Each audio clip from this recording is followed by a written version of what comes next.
व्रत कार्तिक महत्तम कहता है। कार्तिक के महीने में सबसे बड़ा अगर व्रत का कोई नियम है तो केवल एक नियम सबसे बड़ा है, सुबह ब्रह्म मुहूर्त स्नान करना और दूसरा दीप लगाना, दिया प्रज्वलित करना, दीपक लगाना।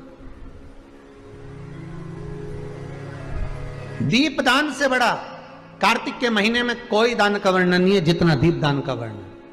बहुत ज्यादा दुख है, बहुत ज्यादा तकलीफ है, बहुत कष्ट है, तो फिर विष्णु पुराण का एक उपाय जरूर कर कर देखना। महाराज विष्णु पुराण में स्पष्ट कहा है कि कार्तिक का प्रथम दिन किसी नदी में स्नान कर कर, तालाब में स्नान कर कर, नदी तालाब नहीं हो तो घर में ही स्नान कर कर, घर के दोनों दरवाजे पर, घर के बाहर दोनों दरवाजे पर घी का दिया लगा दें, उसमें एक कमल गट्टा, किराने की दुकान पे मिलता है काला कलर का कमल गट्टा, एक एक डाल दें नाम और गोत्र बोलकर, और शाम के समय पर एक दिया घर की देहली पर प्रतिदिन कार्तिक के महीने में लगा दें। महाराज विष्णु पुराण का उपाय। अगर ज्यादा तकलीफ है, व्यापार चल ही नहीं रहा, कर्जे में लतालूम हो गए, यहां तक गति हो गई कि मरने तक की सोच लिया, तो वो कार्तिक के महीने में कर लिया। कार्तिक के महीने में जो दीप दान करता है उसके घर में कभी संपदा की कमी नहीं आती। शरद पूर्णिमा से कार्तिक पूर्णिमा के बीच में, शरद पूर्णिमा से कार्तिक पूर्णिमा के बीच में प्रयास करना। दुकान नहीं चल रही हो, व्यापार नहीं हो रहा हो, तकलीफें बहुत ज्यादा हो, घर में क्लेश जाता हो, अशांति ज्यादा हो, पैसे नहीं आ रहे हो, 1 रुपया कमा रहे, 100 रुपये खर्च हो रहा, बहुत टेंशन है, तो शरद पूर्णिमा से कार्तिक पूर्णिमा तक एक हल्दी और कुंकू, ये थोड़ा सा मंदिर में लेकर जाइए, हल्दी और कुंकू जरा जरा सा ले जाओ, अशोक सुंदरी वाली जगह पर पहले शंकर जी पे जल चढ़ा दो, अशोक सुंदरी वाली जगह पे जल चढ़ा दो, और वह हल्दी और कुंकू की एक एक बिंदी अशोक सुंदरी वाली जगह पर अपनी कामना कर कर लगा कर आओ। उसी में से वो हाथ जो तुम्हारा गीला है कंकु हल्दी का, वही हाथ लाओ, घर में प्रवेश करते समय अपनी देहली पर थोड़ा सा लगा दीजिए। शरद पूर्णिमा से कार्तिक पूर्णिमा तक कर कर देखो, उसके बाद में फिर बताना कि मेरा देवाधिदेव महादेव कौन सा चंदन है जिस चंदन को भगवान को लगा देने पर, कार्तिक महीने में भगवान को लगा देने पर जीते जी भगवान विष्णु कृष्ण राम एक बार गले लगा कर जाते हैं। वो कौन सा चंदन है? आपको पहले भी कथा में वर्णन किया, हरि चंदन। कौन सा चंदन है? हरि चंदन। कार्तिक के महीने में हरि चंदन कैसे बनता है? तुलसी जब सूख जाती है, सूखी हुई तुलसी की जड़ धोकर रख लीजिए, कार्तिक के महीने में उसको सिलवट्टे पर घिसकर उसका चंदन बनाइए, उसमें थोड़ा सा कुंकू मिलाइए, चंदन बनाकर कार्तिक के महीने में जो भगवान विष्णु के मस्तक पर तिलक लगाता है और अपने मस्तक पर भगवान का ही तिलक लगा लेता है, उसको जीते जी एक बार मेरा श्री हरि गले लगा लेता है, वो हरि चंदन। विष्णु पुराण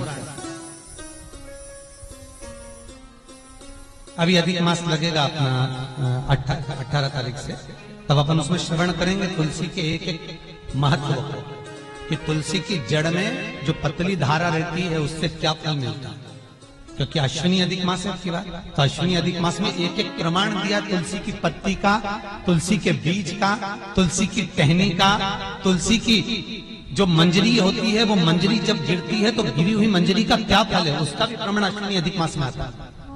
उसको विष्णु पुराण से लेकर उसको सुनेंगे।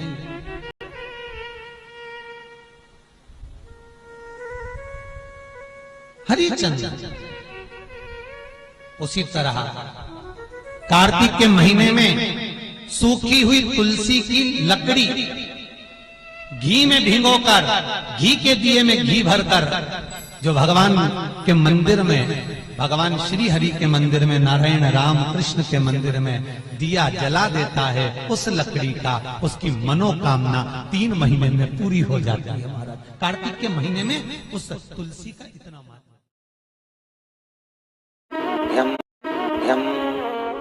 विष्णु पुराण का एक उपाय जरूर कर कर देखना। महाराज विष्णु पुराण में स्पष्ट कहा है कि कार्तिक का प्रथम दिन किसी नदी में स्नान कर कर, तालाब में स्नान कर कर, नदी तालाब नहीं हो तो घर में ही स्नान कर कर, घर के दोनों दरवाजे पर, घर के बाहर दोनों दरवाजे पर घी का दिया लगा दें। उसमें एक कमल गट्टा, किराने की दुकान पे मिलता है काला कलर का कमल गट्टा, एक एक डाल दें नाम और गोत्र बोलकर, और शाम के समय पर एक दिया घर की देहली पर प्रतिदिन कार्तिक के महीने में लगा दें।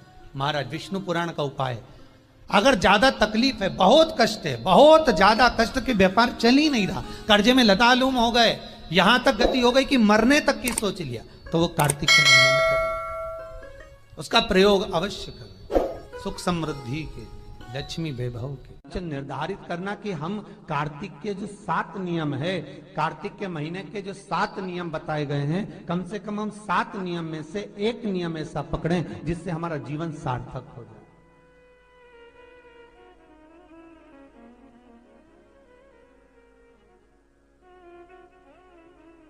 आप भले 7 नियम नहीं कर रहे कार्तिक के, भले एक नियम करो, पर वो नियम हमारा पूर्ण चलना चाहिए, उसके नियम की पूर्णता पूर्ण होना चाहिए।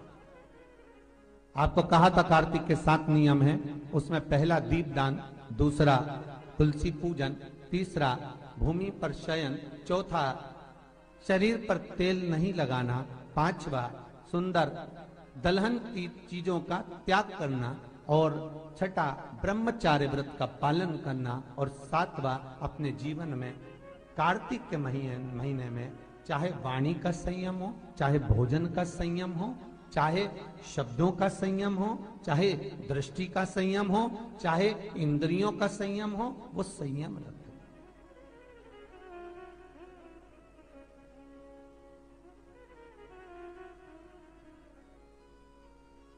वो संयम धारण करना। अब हमें ये ज्ञात करना है कि 7 नियम जो कार्तिक के महीने के होते हैं, कार्तिक माहत्म में जो 7 नियम बताए गए होते हैं, इन 7 नियम में से कोई एक नियम हम हमारी जिंदगी में उतार लें, कोई एक नियम हम हमारे जीवन में उतार लें, जिस नियम के बल पर हमें परमात्मा का साक्षीकरण हो जाए।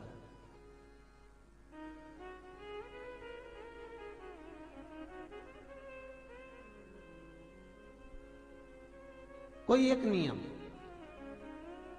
अगर आप दीप दान कर रहे हो कार्तिक के महीने में, प्रतिदिन आपने 1 महीना तक दीप दान करा महाराज,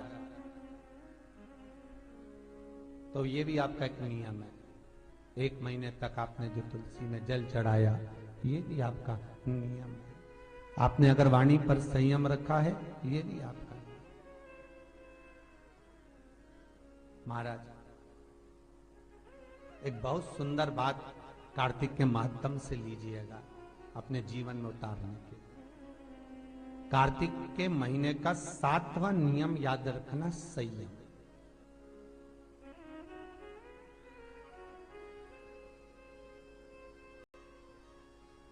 किस समय पर किस चीज का संयम होना चाहिए, निर्धारित करना कि हम कार्तिक के जो 7 नियम है, कार्तिक के महीने के जो 7 नियम बताए गए हैं, कम से कम हम 7 नियम में से एक नियम ऐसा पकड़ें जिससे हमारा जीवन सार्थक हो जाए।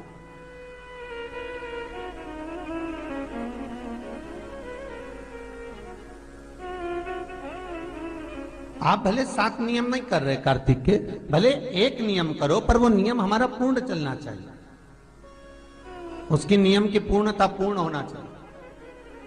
आपको कहा था कार्तिक के 7 नियम हैं, उसमें पहला दीपदान, दूसरा तुलसी पूजन, तीसरा भूमि पर शयन, चौथा शरीर पर तेल नहीं लगाना, पांचवा सुंदर दलहन की चीजों का त्याग करना, और छठा ब्रह्मचार्य व्रत का पालन करना, और 7वां अपने जीवन में कार्तिक के महीने में चाहे वाणी का संयम हो, चाहे भोजन का संयम हो, चाहे शब्दों का संयम हो, चाहे दृष्टि का संयम हो, चाहे इंद्रियों का संयम हो, वो संयम रखें।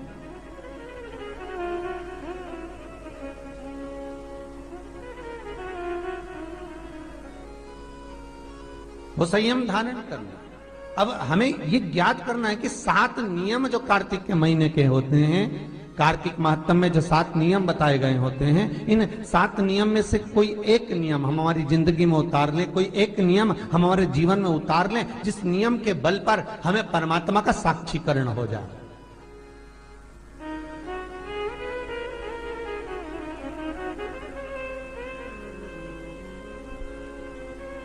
कोई एक नियम,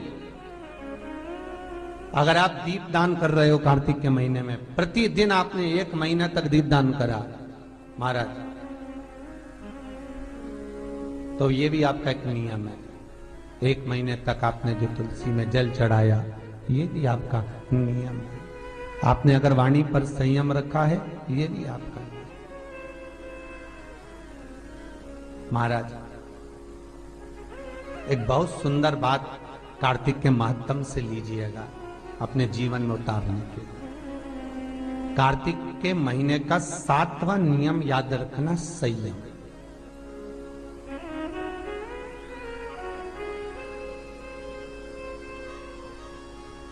किस समय पर किस चीज का संयम होना चाहिए, ये हमारे विष्णु पुराण किस किसने सुनी है?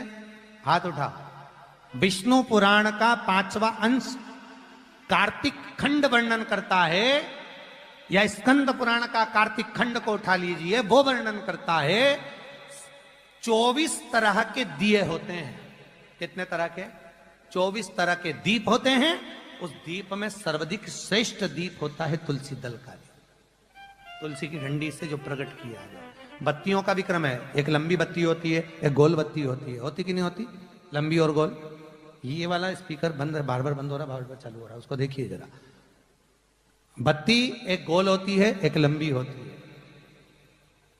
गोल बत्ती और लंबी बत्ती में अंतर होता है, बहुत जमीन आसमान का अंतर है, बहुत ध्यान देना इसका। गोल बत्ती किस किस देवी देवता पे लगती है और लंबी बत्ती किस किस देवी देवता पे लगती है, तो स्कंद पुराण और विष्णु पुराण दोनों कहती है जो लंबी बत्ती होती है वो पितरों की जगह पर, पूर्वजों की जगह पर, पूर्वजों की जगह पर, बड़ के पेड़ के नीचे, पीपल के पेड़ के नीचे लंबी बत्ती का प्रमाण है। किसी देवी के स्थान पर, जो देवी की पूजन करते हैं, जगदम्बा की पूजन करते हो, पार्वती की करते हो, लक्ष्मी की करते हो, कुल देवी का स्मरण करते हो, लंबी बत्ती का प्रमाण। और जो गोल बत्ती होती है, वो गोल बत्ती का प्रमाण किसी हनुमान मंदिर, राम मंदिर, शिव मंदिर, जितने देवताओं के मंदिर हैं वहां पर गोल बत्ती का प्रमाण। लंबी बत्ती देवी के स्थान पर इसलिए जलाई जाती है क्योंकि देवी वंश की और लक्ष्मी की वृद्धि करती है। तो लक्ष्मी और वंश बड़ा होना चाहिए, लंबा होना चाहिए। और देवता के सामने गोल बत्ती इसलिए लगाई जाती है कि हमारा मन, ये चित्त, ये वृत्ति आपके चरणों में टिकी रहे और एक दिन हम भी वैकुंठ का वास करें, इसलिए गोल बत्ती लगाई जाती है। एक सहस्त्र बत्ती होती है, करें दर्शन कभी? यहाँ पे माताएं बैठ बैठ के बनाती रहती है 100 बत्ती, 108 बत्ती, 108 बत्ती बनाकर भगवान के सामने। उसका क्या प्रमाण है? कौन से पुराण में लिखा है कि 108 और सहस्त्रावली बत्ती लगाई जाए? तो स्कंद पुराण में कार्तिक खंड के अंदर स्पष्ट किया गया, सहस्त्रावली बत्ती, 108 लंबी बत्तियों का जो प्रमाण है, वो कहते हैं कि जिस व्यक्ति ने किसी तीर्थ को ना करा हो, पूरे तीर्थ नहीं गए हो, सारे तीर्थों का स्नान नहीं करा हो, किसी तीर्थ में दर्शन करने से वंचित रह गए हो, तो 108 बत्ती की एक बत्ती बनाकर किसी नारायण के मंदिर में, शिव मंदिर में, देवी के मंदिर नहीं, केवल देवता के मंदिर में अगर उसको घी में भिगोकर प्रज्वलित कर दिया जाता है तो सारे तीर्थों के दर्शन का फल उस जीव को प्राप्त हो जाता है। उसको सहस्त्रावली बत्ती। दान का मतलब जानते हो आप लोग? क्या मतलब है? यमुना जी के घाट पर जाना, गंगा के घाट पर जाना, नर्मदा के घाट पर जाना और घाट पे जाके दिया लगाना, उसको हमारे यहां क्या कहते हैं? दीपदान। पर दुनिया के लोगों ने दीपदान के महत्व को कुछ दूसरा ही बना दिया। दिया जलाते हैं और नदी में छोड़ते हैं। भैया कौन सी पुराण में लिखा है दादा? कौन सी पुराण में लिखा है कि दिए को उठाकर नदी के अंदर छोड़ो? एक बात बताओ, सास तुम्हारी ऐसी बैठी सामने, तुम उसकी पूजन करोगी या थाली रखोगी या दिया जलाओगी तो उसके सामने रखाओगी कि उसके सिर पे जलाओगी? अरे बोलो तो सही, दिया कहाँ जलाओगे? उसके सामने कि सिर पे? पर दुनिया के लोग दिया कहाँ जला रहे हैं? दिया जला के छोड़ते हैं गंगा जी में, यमुना जी में, सरयू जी में, उसके अंदर छोड़ते हैं। तो ये तो दोष है ना, ये तो दोष माना जाता है। दिया दान करने का सबसे बड़ा क्रम है कि दीप दान करना है तो घाट पर लगाइए, पीपल के वृक्ष के नीचे दीप लगाइए। कार्तिक महीने में पूर्णिमा के दिन जो दीप दान दिया जाता है उस दीप दान की बड़ी महत्वता होती है। हिंदू धर्म में केवल 3 दिन ऐसे होते हैं जिसके दीप दान का फल मनुष्य को नहीं मिलता। हिंदू धर्म में केवल 3 दिन ऐसे होते हैं जिसके दीप दान का फल मनुष्य को नहीं मिलता। कौन से 3 दिन है? जल्दी बोलो। हिंदू धर्म में 3 दिन ऐसे हैं जिसके दीपदान का फल मनुष्य को नहीं मिलता। पहले नंबर पर धनतेरस, दूसरे नंबर पर रूप चौदस और तीसरे नंबर पर दीपावली।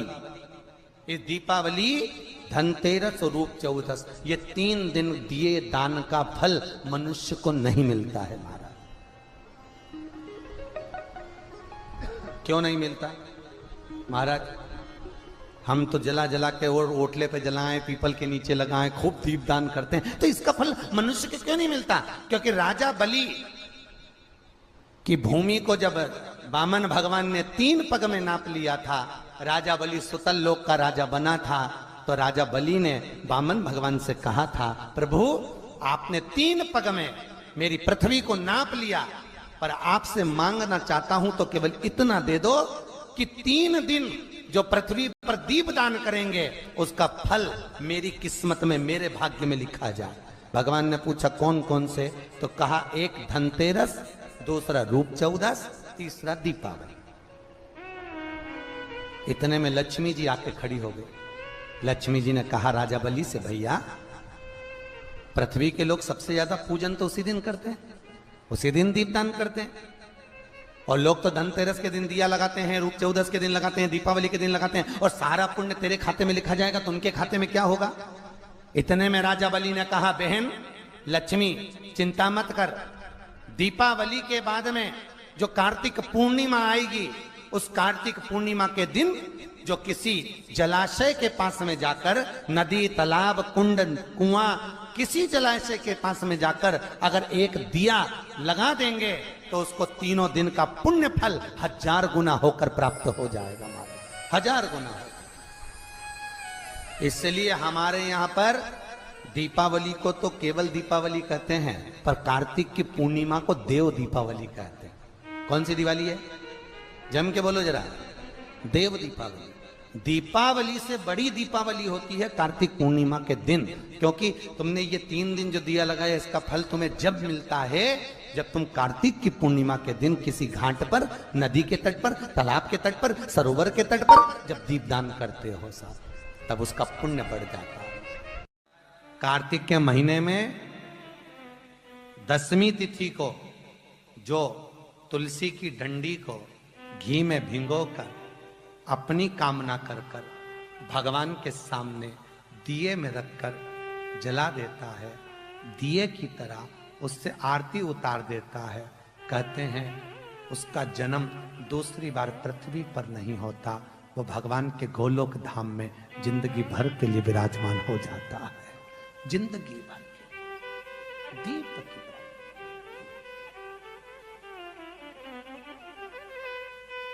यहां तक कहेंगे हम,